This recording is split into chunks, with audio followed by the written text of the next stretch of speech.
Hey, I'm here with Hal Elrod, the author of The Miracle Morning.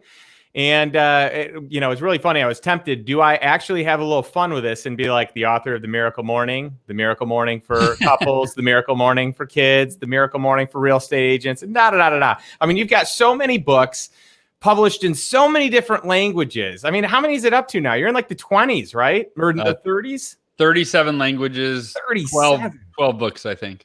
That is unbelievable. The impact and the influence that you have had, Hal, is just a testament to just the quality of character you have and the work ethic that you put in. That's amazing.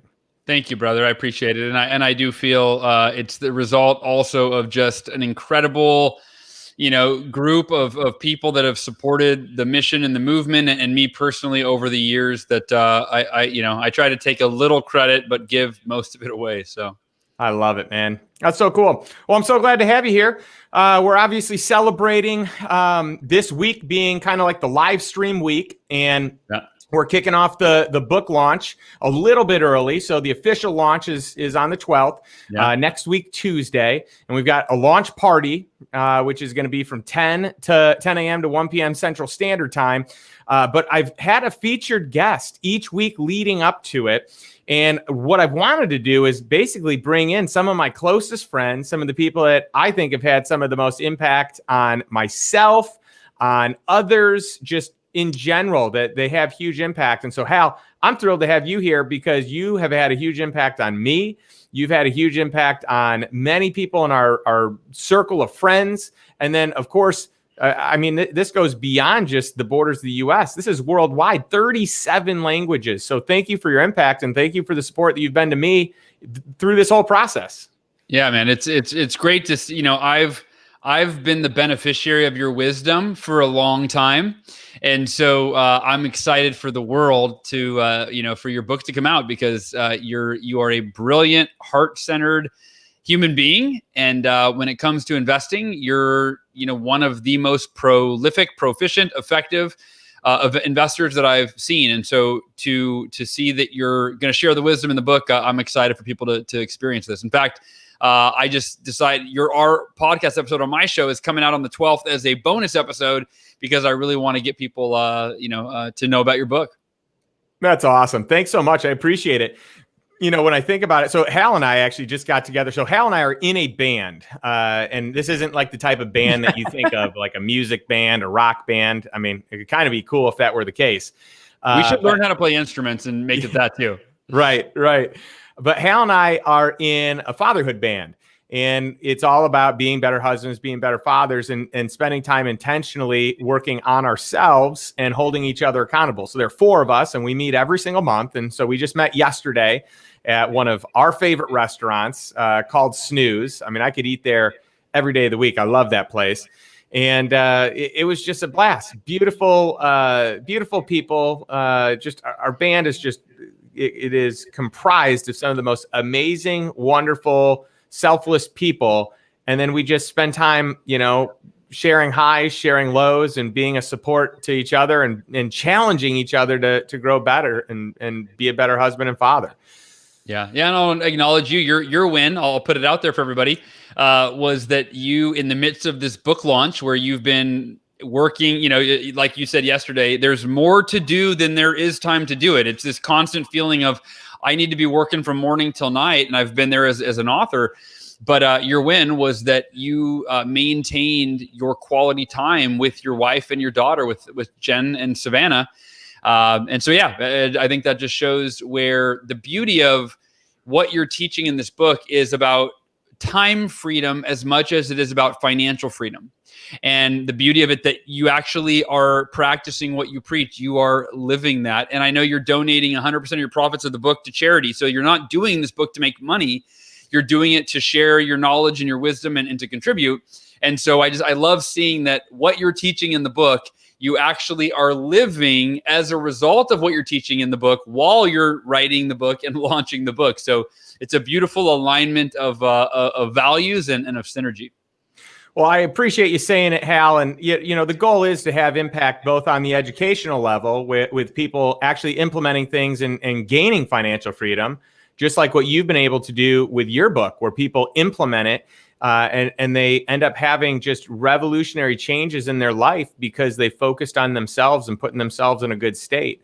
But then I want the proceeds also to impact freedom, but it's a different type of freedom. The education is going to impact financial freedom, but the proceeds are going to impact human life freedom, because there are children predominantly who are trafficked and don't have rights. They're truly slaves today. Most people don't even realize, like today, as the world is inside of our own borders here in the US, this happens. This isn't just a third world country thing. This happens right here. It's prevalent in many, if not most states, which is really a shame. And so I want to be able to buy, as a father, right? Both of us being fathers, I want to buy these kids' lives and freedom back, as many as I can. And I just think that's cool. And we're going to have the company Love Justice International, some of their executives joining us for the actual book launch at 10 a.m. Central Standard Time on Tuesday, which is cool. Very cool. Yeah, really cool. Yeah. So, Hal, let's talk real quick about you, because, it's funny. You and I had a pretty similar original launch date, because I was going to launch right when you were launching, and then I got delayed. Luckily, you didn't. You were able to launch when you wanted to launch, and you just launched one of the biggest products that you've ever had, that you've been working on for 4 years. 6 years. I mean, this is unbelievable. And really even chronicling what happened during your time in the hospital, some of the most, painful and physically challenging times of your life. I am so excited for the Miracle Morning movie and for the impact it's having. And it's really cool seeing how many people are now like buying the book that had never heard of the book before. And the documentary or the movie, the film, is putting it on people's radar. Yeah. What happened, I appreciate you asking. I mean, there's nothing it's just like you with your book coming out. I had the movie come out. It's like, that's been my focus for, 6 years, but really, really heavily for the last 6 months. The way this happened was in 2014, our friend Nick Conadera, who's a filmmaker, was visiting my house in Temecula, California, just for dinner. And he said, Hal, I'd love your advice. I'm in the Miracle Morning Facebook group. He said, I see how this is changing people's lives and how viral it's gone. He said, I want you to help me. How can I get a film to go viral the way the Miracle Morning book has? And I said, well, what made the book go viral is it changes people's behavior in a meaningful way. So it's changing their lives. And then they tell their friends, even after they're done reading the book, because they're still doing the behavior change. And I said, can you make a documentary that teaches people something that they can do that will enhance their life every day? And so we started brainstorming for like a half an hour on all these different ideas. And finally, out of nowhere, he goes, why don't we just do a movie on the Miracle Morning? And it was like, duh. Oh, yeah, great idea. And I ended up telling him, someday, like I'm busy. This is a someday project. And he came back, and Nick's persistent. He would text me every day, when are we doing the movie? When are we doing the movie? And he called me one day and he said, Hal, what's the Miracle Morning mission? I was kind of taken aback because I knew he knew it. I'm like, to elevate the consciousness of humanity, one person, one morning at a time. And he said, what percentage of humanity reads self-help books? And I went, like 2%, maybe. And he said, what percentage watch films, watch movies? And I went, the other 98%. And I got where he was going. I go, you're right. We're making a movie. And his point was that to reach the widest audience, you have to deliver your message through a medium, which, and by the way, I would imagine your wheels, Justin, should be turning right now. Like, okay, I got to make the book's the first step, and then the movie, right? The lifestyle investor, But so we started working on a film to share the Miracle Morning, share people around the world that are doing it and how it's changing their lives, share some of the world's most successful people and how they're starting their morning. So it was really this blend of things that went way beyond the book. And then to your point, I was diagnosed with a rare aggressive form of cancer 2 years into filming, and I was given a 20% chance of surviving. And as a dad, with, two young kids, like that's the scariest news in the world. The doctors are saying there's an 80% chance that I was going to die in a matter of months. And I called Nick and I told Nick the news and I said, look, the movie's on hold until further notice. Like, I didn't, at that point, I didn't care about the movie at all. I just had to save my life. And Nick came back and called me the next day. He said, Hal, I know this is a little out there, but I want to film you on this cancer journey because I have no doubt you're going to beat it. And I know how you're going to approach it. And I want to empower people to, overcome their challenges. And so long story short, he filmed my entire cancer journey. So when you watch the Miracle Morning movie, the first hour is the original vision. It's, you're seeing these amazing stories of people transforming their lives. You're getting to behind the scenes look and world champion athletes and self-made millionaires and authors and entrepreneurs and what their morning rituals are. But then an hour into the movie, it takes this radical, unexpected turn where it's me fighting for my life. And you see that no matter what you're experiencing in your life or dealing with any challenges, you have the ability to choose how you experience those challenges. You can live in fear or you can have unwavering faith. You can feel like a victim or you can overcome and take on and learn and have purpose and meaning in the challenges that you're facing. And it's on Amazon if anybody wants to watch it on Amazon Prime. And so far we've had about 20,000 people that have seen the movie in the last 3.5 weeks, which is exciting. That's awesome, Hal. Yeah, really cool. And it's really smart because there are a lot of people out there that do not read and they love consuming their content via documentaries or via movies, so that's awesome. I'm glad that you have that medium you've been able to capture. I'm going to hit pause on my end. I don't know if I'm ready for that leap yet. I've seen what all it takes and, just doing a book launch is a lot more work than what I thought it was going to be. Yeah. So I'm excited to see, this part coming to a close for both of us, and, on a lot of different levels. But I'm excited about the impact. I think that's so cool. Yeah. Thank you, man. Thank you. It's been the most rewarding thing, the most fulfilling is reading the reviews on it, which for any author, that's going to be for you too. Right. But as the movie, it was just a different animal. So reading the reviews from people on Amazon, just how it impacted them. Like you said, because it's one thing to measure the impact based on the sales numbers and the data. And you go, well, I'm selling books. People are buying books. People are reading it. I know it's helping them. But then when you read the reviews and you actually get the word for word explanation and articulation from someone of how specifically it impacted, improved, transformed their life, that there's nothing like it. That's awesome. That's so cool, man. I love it. Well, you've had a lot of success with that. You've impacted a lot of people. I think it's really cool. And you use your influence for good, which I think is great. Your podcast is amazing. If people listening now and watching haven't checked out your podcast, I really encourage you to do that. You can see on the screen there, learn more at halelrod.com. So I'm curious, Hal, what are you most excited about this new year, right? We're in a brand new season of life. Yeah. Last year was a little weird. A little unprecedented, yeah. What's so exciting for you this year? So for 2021, if I had to define it in one word, it's space. I have, for the last, 20 years of my life, have always had these major deadlines, major projects, and just the pressure that comes along with it. And one thing that I haven't mastered is how to do like a book launch, right? Or launch a movie or launch a live event and do it without any stress or pressure. Like, I'm able to do that in a lot of areas of my life, but not with these major projects. And so for me this year, I committed to take on no major projects. And it's kind of like a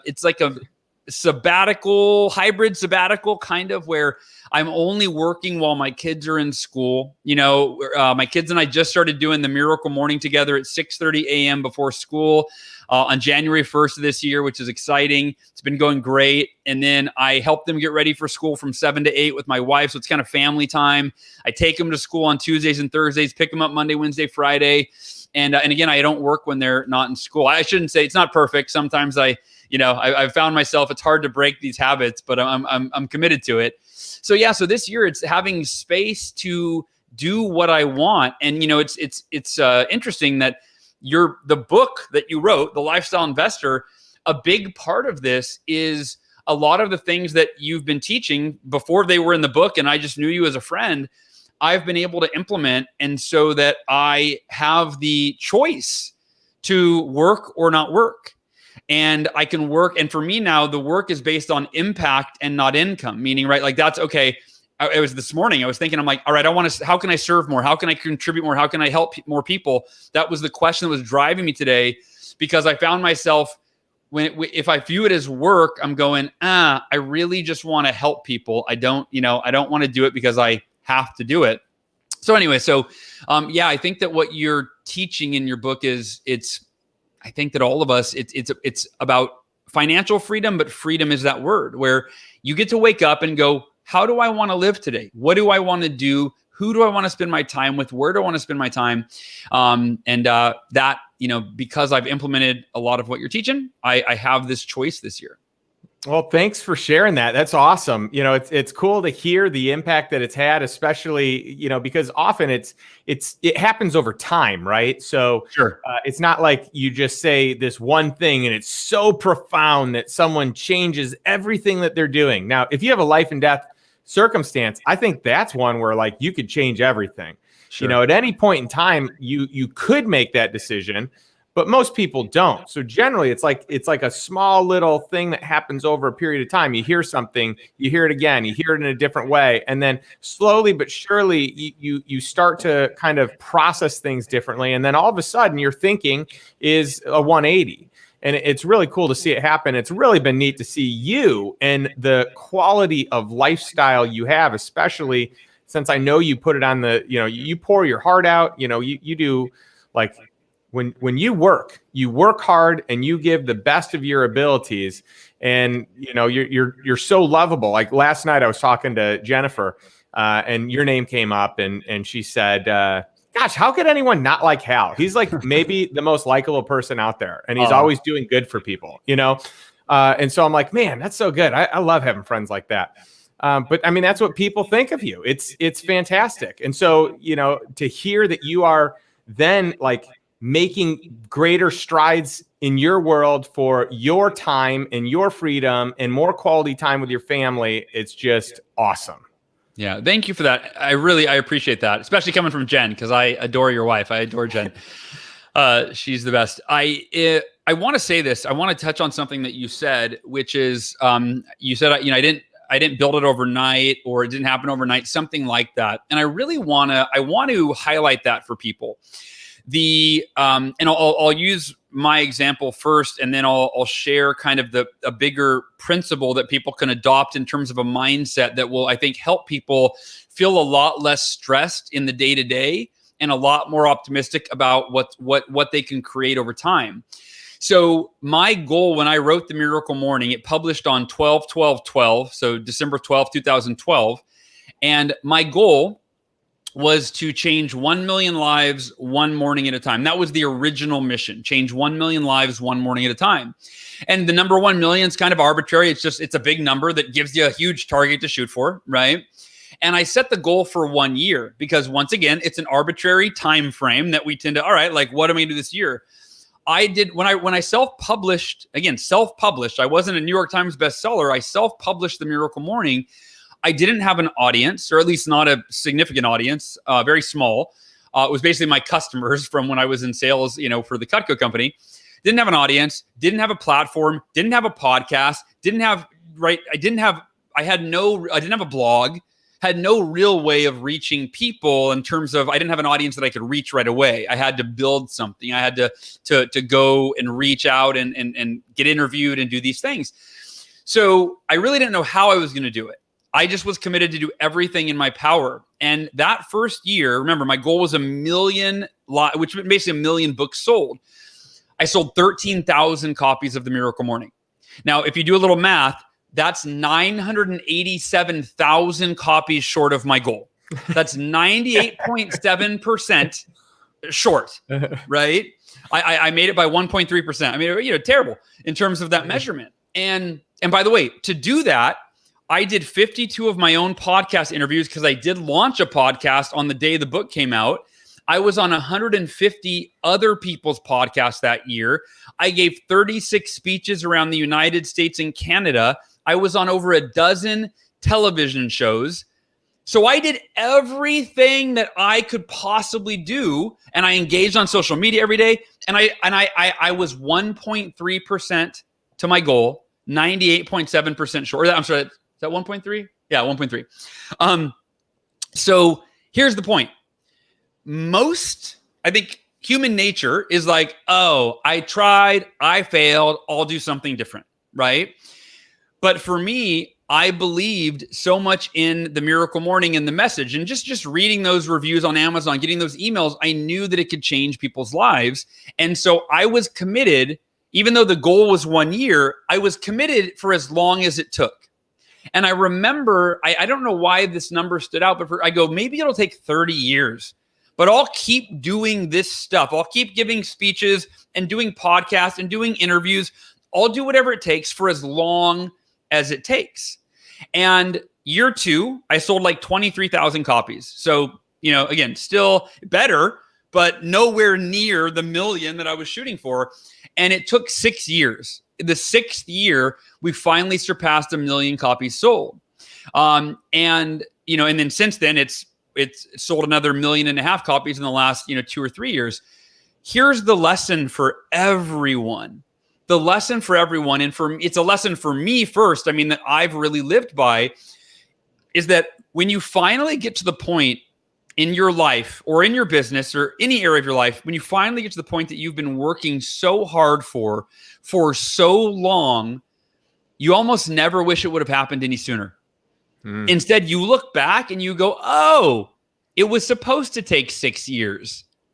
It was supposed to take that. I was supposed to have to struggle the way that I did. I was supposed to have to encounter those roadblocks and those challenges. I was supposed to have to deal with self-doubt, almost give up, and not give up, and overcome that self-doubt. So with that, again, I'll say it again, and then how to apply it right now and every day. When you finally get to the point in your life that you've been working so hard for so long, you almost never wish it would have happened any sooner, but instead you see that the timing is always perfect. So with that perspective, through that paradigm, what I encourage you to do is wake up every day and maintain a healthy sense of urgency. Get clear on the actions you have to take every day, right? Most of which are outlined in your book, Justin, in terms of the financial aspect of your life. But take action every day. Maintain that healthy sense of urgency while you simultaneously are at peace with where you are every step of the way, having faith that you'll eventually get there. If you maintain unwavering faith that you can get to where you're going, and every day you put forth consistent effort, you really can't fail. It's simply a matter of time that you'll eventually arrive. So that for me, and I think that, I wanted to share that because you're the same. You didn't build Rome in a day, right? You didn't become financially free in a day, but when you finally get there, I think that's what stops a lot of people is they're like, we want what we want and we want it now. And because we're not sure if putting the work in is going to work out. What if I do all the work and I don't actually get where I want to go? I think most people just give up before they get started. And they keep repeating the same day over and over and over, accepting the same level of, success or results over and over and over. And so I really want to encourage people, right? Get the lifestyle investor. And if you begin to implement it, just know that if it takes you 5 years to be financially free, or 2 or 3 or whatever, it's perfect. Enjoy every moment of the journey. And when you finally get there and you look back and you go, wow, I don't have to work anymore. I get to wake up every day and do whatever I want. I am so glad that I invested the time to read the book, implement the book, and now I'm living life on my terms. And it was so worth it. But it begins with that first step to learn what you need to learn so you can implement it so you can get where you want to go. That is great wisdom, Hal. It's very motivating and inspiring. I love hearing that. And, it's interesting because at the end of each of my podcasts, my one message to everyone is take one step closer, just move in that direction, take action, take one step closer, get yourself one step closer to, financial freedom. And I really believe that's the key. It's not trying to get it overnight. It's learning the methodology, gaining the mindset that it takes. The mindset's the most important part. Once you have the mindset, everything else is easy. So all you got to do is take action a small bit. It's, the whole idea of Kaizen, right? Getting a little bit better. One each day, you're a little bit better than the day before. So that's awesome. That is great feedback and great advice. I'm curious if there are any specific takeaways that you have had from the book or lessons that we've talked about from just lifestyle investing as a brand itself, right? Because lifestyle investing, it's a term that I coined, and so most people don't recognize what it is. Like one of the most common questions I get is, well, what's lifestyle investing? And so it's fun because it gives me a chance to define it. It's like, well, hey, it's living life on your terms by your design, not going through life on autopilot. It's buying your time back so you can spend your treasures, your talents with the people that matter most and on the activities that matter most. Yeah. And having assets that produce your income. That to me is exciting and inspiring. And so in many ways you're doing that. And I'm excited because I think you'll be like one of the things I for sure want to do is have you on my podcast, but you've done this in a way that is different than most. Most people go about earning their passive income through, tangible assets. You've got passive income through intellectual assets, right? Yeah. Intellectual property. And I think that's cool. And you have other investments too. I mean, you have tangible assets also, but your breadwinner is your brand, which I think is really cool. Yeah. I'd love to hear, number one, just some of your thoughts around lifestyle investing. And number two, any specific lessons maybe that you've learned along the way. Yeah, well, and I'll combine both of those in one answer, which is I think that one of the most important things I've learned from you, and I think that for anyone, regardless of, well, I'll share the lesson. It's the importance of diversifying your income sources, or what is often referred to as having multiple streams of income. And this, for me, I guess, before I learned it from you, I learned it experientially, but then you put it, you systematized it for me. But in 2008, when the US economy crashed, I made 99% of my income from coaching. I was a coach. I coached salespeople and entrepreneurs, business owners. And when the economy crashed, the trickle-down effect, my clients, their business went away, right? Or significantly dropped, and their income dropped. And so they couldn't afford, they had to choose which expenses am I going to cut? And their coach was often the first to get cut. And so I lost over half of my clients in a couple of months. Wow. And so I lost over half my income, and I couldn't pay my mortgage. My house went into foreclosure. I couldn't pay the bills, to where I went from being like a Dave Ramsey debt-free student to I ended up tacking on $52,000 in personal credit card debt in a 6-month period. And after I rebounded from that, which took took quite a while, I decided I will never, ever rely on one source of income again. And anyone, if you're one of the millions upon millions upon millions of people that were laid off, in 2020 or any year, right? Then if all of my eggs are in one basket, in some ways, as a father, I almost feel like that's irresponsible. And I don't mean that in a way to offend anyone, but and I think no one would intentionally be irresponsible. It's just never, like, before I thought of this, or you shared it, I never really thought of it. But it's like, it makes a lot of sense that you have multiple streams of income, so that if one goes away for any reason, and our society, our technology, everything is changing so fast. Blockbuster Video, if you owned a franchise there, you figured you were set for life because it always had worked out well, right? It always brought you a lot of money. But when Netflix showed up, those little red envelopes that came in the mail, right? Blockbuster went away. And there are so many industries that model that same, sad story. So for me, I think that's one of the most important things that I've gotten in terms of lifestyle investing is multiple sources of income. And I'll share what mine are. So people, because you mentioned it's a little different. Most of our friends, and you're one of them, one of the major investments is real estate, right? I own no real estate investments. It's actually something I want to add to my, investing portfolio this year, but I don't have any real estate other than my residential home. Which is comical because, literally four of your closest friends in the entire world are like prolific real estate investors. 3 of them which live within a block in my neighborhood, right? I know. I don't know. I need to change. What the hell are we talking about? I need to change our conversations to be around investing. But so for me, I have 12 or 13 books, and every book is a separate source of income, right? Every book, and it's passive income. This is an interesting thing, and this is one of the importance, I want to share this, the importance of creating passive income. When I was in the hospital fighting cancer, right, I was on chemo in 8 months, I did 650 hours of chemotherapy. My particular cancer, because it's so aggressive, it's one of the most aggressive chemotherapy regimens in existence, if not the most.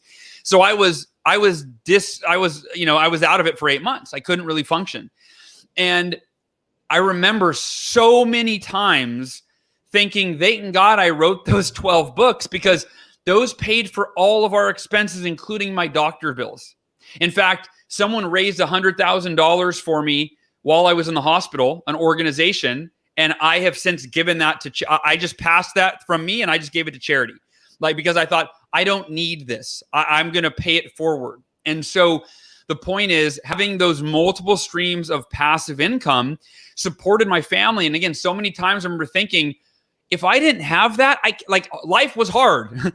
Going through what I went through, it was the hardest. I was away from my kids for most of the 8 months. My wife was a single mother essentially for 8 months. It was the hardest time in our lives. And I thought, if I couldn't pay our bills and we were losing our house right now while I was fighting cancer, I can't even imagine. And God, my heart went out to that's the story for most people that get cancer, which is a large amount of our society. So the idea of having multiple sources of income, ideally that they are passive sources of income, whether it is real estate or it is books or it is the various investments that you talk about in the Lifestyle Investor, I think that it is, especially in today's day and age, it is absolutely crucial. So that's probably the most valuable thing in terms of lifestyle investing, that I've implemented and taken away. And then at the worst time in my life, the hardest time in my life, I saw the power of that strategy. Hal, thanks for being so raw and vulnerable. This is amazing because, you're talking about when you don't have it all together. People look at you and they're like, well, look at Hal. He's been doing the Miracle Morning however long. This guy's got life figured out. And it's so great to hear when you didn't have life figured out and that you can that you could actually be in a situation where, you're in foreclosure and you can't pay your bills and that you can turn that around and you can get into a good spot again and you can keep a good mindset through it and know that you can figure it out. And one of the things I think I would credit you for above and beyond anyone else, I think you have one of the most powerful mindsets of anyone I know. You are so in control of your mind and your desires, the daily incantations and affirmations that you do and what you teach your kids. I think it's incredible. But I love hearing the story because it's not easy. None of us and like any of these people that I've had on the live stream, not a single one came from a passive income family or a wealthy family. Like everyone is self-made. That you've had a chance to hear from, on this and even on my podcast, Hal is no exception to that. So it's cool to see how you've built it and, just the mindset you've had around it, the struggles that you've faced. I'm curious, there's so much I'm curious about. In fact, right now I've got all these notes that I'm jotting down. I'm like, we got to get into a podcast episode because I got so much more, cool questions for you. But, what would you say are some of your defining moments in your financial journey? I think we know some of the defining moments in your professional journey. What were some of the things that caused you to kind of get your act together when you didn't have your act together? Yeah, well, so I'll answer that. For me, I'll start early. So when I was 15 years old, I started a DJ business. And it happened kind of by accident. A friend of mine, his older brother got sick. He couldn't DJ a school dance for my alma mater, my junior high. And my buddy Jake called and said, hey, you want to DJ the dance? We're using Colin's DJ equipment. He's sick. He can't make it. It's tonight. And I'm like, that sounds cool. So we did that. We put a tip cup out. And we got like $7 in tips because 7th graders don't have a lot of money, mostly quarters and a couple bucks. And but I loved it. I went, wait a minute, we just made $7, right? But DJing, and I started Googling. No, I'm sorry. Google wasn't a thing. I don't know how I researched it, but I basically just decided that I wanted to pursue this. And so I convinced my dad. I had to make a business plan, and I convinced my dad to finance like $1,500 of DJ equipment. And I was working in our grocery store at the time at $4.25 an hour. So I showed him how long it would take and that I would finance it, make the monthly payments. And so we went down to a DJ store. He put $1,500 on his credit card. I had a contract that I would pay him back for it. And I started DJing. My first gig was a wedding for $100. It was a customer in the grocery store, $100 wedding. And I was like, oh my gosh, it's 4 hours. I'm making $25 an hour compared to the $4.25 an hour I was making in the grocery store. That's big time. Huge, right? And I'm 15. And I go, and I did it. I go, this is a blast. Everybody's drinking and having a blast and, falling over themselves. And I'm just playing music. And I'm like, this is so cool.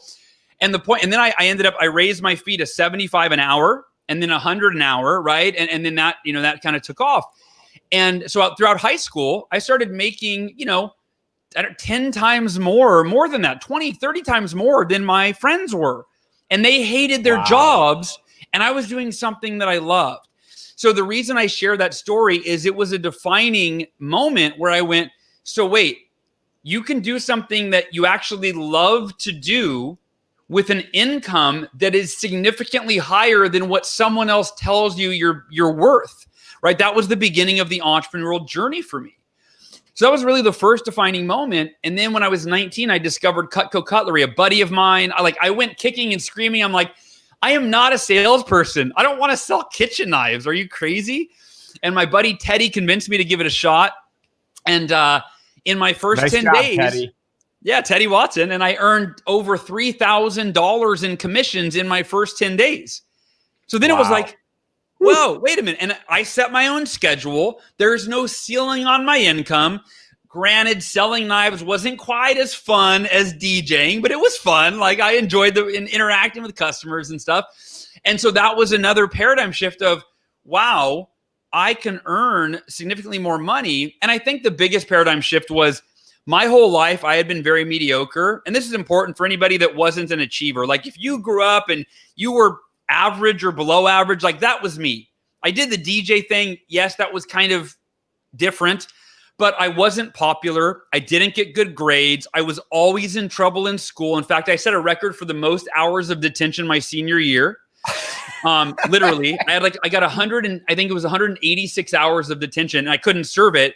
And I had to do my parents donated money to charity and I had to do community. I don't remember how, but we somehow got me to graduate. So anyway, the point is I wasn't one of those kids that was like star athlete, straight A student, right? Like a John Berghoff, so our buddy John, someone that just you looked at them and you're like, they're going to succeed, right? My teachers were like, he's going to end up in jail, So the point about Cutco is I decided in my training that I wanted to break the all-time company record. And I had, other than the detention, I never broke a record in anything. And so when I did that, with the help of my mentor, our good friend, Jesse Levine, that was another breakthrough around not only that I could make more money, that I could achieve, I could do things that I had never done before if I fully committed to do whatever, give it everything I had. And so that was, those are probably two of the most defining moments in my financial life. And then the third would be when I wrote a book and I ran, wait a minute, I was sleeping and I woke up and I made like $400 while I was sleeping. That's crazy, right? And then if I get this to more people, I could scale that, right? So it's kind of combining all of these different breakthroughs that have led to, I guess I would, I never thought of myself as a lifestyle investor until you phrased the coin or coined the phrase. But yeah, I mean, it's truly, to me, there's no better way to live your life. Yeah. And there's no doubt, Hal, you are a lifestyle investor. And I mean, this is part of the reason that you've been on my list to interview for the podcast. But it's really funny hearing your story, because everything you're saying, I'm like, man, why have I not already had you on? You're on the list. Why are you not number one on the list? Because the way you're doing it is fun. It's different. It's unique, and other people can do it too. We're in a day and age where you don't need a publisher. You don't need, if you want to become a musician for the first time, one of the first times, in history where it's actually mainstream to produce your own music and, not get a cover, like you could go big, like, The Weeknd. Same thing with self-publishing, in the space that you're in, or documentary. There's just like original content. There's just so much opportunity today because those doors are open. They're not, they're not blocked like they were when it was a little more monopolistic. Sure. Yeah. It used to be the gatekeeper. You had to beg a publisher to give you a deal. You had to beg a record company to give you a deal. And then they kept the majority of the profits. That's right. And now it's flipped. Now you don't have to beg anybody. You go to Amazon, KDP, Kindle Direct Publishing, KDP.com. Upload your your Word document that you made in a PDF, and now you're a published author. That's right. Put your music out. And Macklemore and who is the other? I'm drawing a blank. No Lives Matter. Anyway, the artists, some of the top artists in the world are Tom McDonald. Tom McDonald, who is a hip hop artist, he was number one on iTunes within 2 days of releasing a song on YouTube. Wow. And he has no record label. He makes his videos out of his apartment. He has one of the bedrooms of his 2-bedroom apartment is a recording studio. Wow. And he hit number one in the world, right? That so I mean, yeah, it's cool. We no longer have these gatekeepers that we have to beg to give us permission to put our work out into the world. That's right. Yeah, and it's neat because that should be empowering. We can do it. We can choose,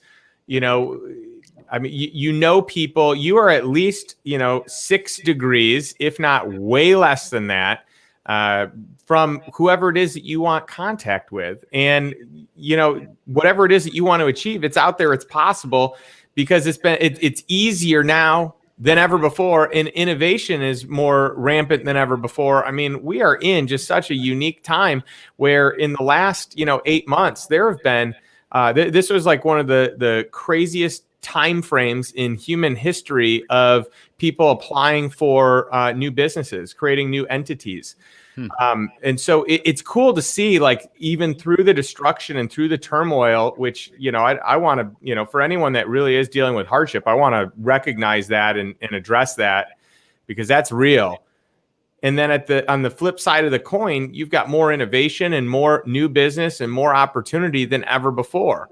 So it should be empowering, inspiring that if what you were doing isn't working, that there is something else that could be better and likely could fit your, passions and desires more. Yeah. Yeah. No, I couldn't agree more. And to those that are struggling, it breaks my heart. And at the same time, I think with every adversity is an equal or greater opportunity. And it's just those that really go and look for it and find it. And yeah. So that can be you. Yeah, there's no doubt. And Hal, I mean, you're so generous with your time. I could easily keep talking and you'd keep talking, but we had talked about keeping it at 45 minutes. So I really want to honor that for you and thank you for your time. And before I let you officially go, I just want to number one, remind everyone that we've got our show tomorrow. Tomorrow's the oddball time. Tomorrow's at 1:15 p.m. Central Standard Time, and it's with Darius Mirshahzadeh. Darius is brilliant. Yeah, he's awesome. He's been helping out a ton in Front Row Dads at an organizational level. He's an author. The guy, he's a consultant. He has done so much cool stuff with the core value equation, his new book. and his podcast, The Greatness Machine, and his live stream series. So he's a blast. We're going to have some fun. And then Monday, Jamie Hope, ER doctor, best-selling author, entrepreneur extraordinaire, keynote speaker, just an amazing woman, part of Go Abundance Women, and just really a huge leader. So that one's going to be at 3:00 on Monday.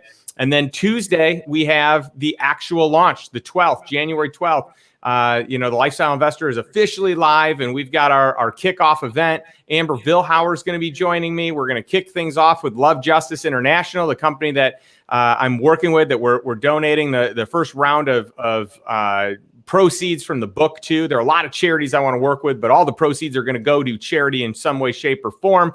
Ryan Levesque is going to be joining us. Mike Koenigs is going to be joining us. Brad Johnson is going to be joining us. John Rulin will join. Tim Nikolaev will join. John Vroman is going to join, and a handful of others. So there's a ton to look forward to for those of you that are enjoying this live stream series. But Hal, thank you for spending all your time, this past 45 minutes with us and sharing your heart and being, vulnerable and open and really giving us just awesome life lessons. You are a true inspiration. I'm so thankful for our friendship and for the impact that you have had in the world and for the success of your book series and now the new movie, Miracle Morning movie. Check this thing out. It is fantastic. I've had the luxury of watching, I think, like 5, 6, 7 versions of it, and it just keeps getting better. It's just a great movie. So thank you so much for being with us today, and we'll see all of you tomorrow.